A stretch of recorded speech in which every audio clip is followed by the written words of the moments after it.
Jyotiba Phule hostel ఉంది. ఆ హాస్టల్లో కొన్ని ప్రాబ్లమ్స్ చూశాను నేను.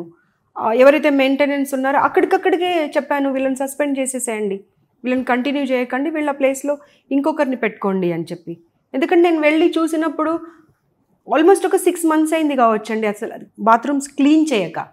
అబ్బా, నేను అన్నాను, ఇలా ఎలా పెట్టావమ్మా అంటే, తప్పు అయిపోయిందమ్మా, పొరపాటు అయిపోయిందమ్మా అంటే. నేను అన్నాను, నేను వచ్చాను కాబట్టి తప్పు అయిపోయింది, పొరపాటు అయింది అంటున్నావు. నేను రాకపోయి ఉంటే ఇంకా 6 months ఇలాగే ఉండేది కదా అని చెప్పి వార్నింగ్ ఇచ్చి రావడంతో నెక్స్ట్ మళ్ళీ నాకు పిఏ కానివ్వండి, ఇంకా వేరే వాళ్ళు డిడబ్ల్యూ ఆఫీస్ నుండి వాళ్ళని పంపించాను, నిజంగా మళ్ళీ మెయింటెనెన్స్ ప్రాపర్గా ఉందా లేదా అనేది. సో అక్కడ ఇన్స్టిట్యూషన్ ఏది అనేది చూడట్లే నేను, పిల్లలు ప్రాపర్గా ఉన్నారా లేదా, ఫెసిలిటీస్ వాళ్ళకి కరెక్ట్గా ఉన్నాయా లేదా అవి చూడడము, వాటికి సంబంధించినటువంటి రిపోర్టింగ్ కానివ్వండి, రికమెండేషన్స్ కానివ్వండి గవర్నమెంట్కి పంపించాను.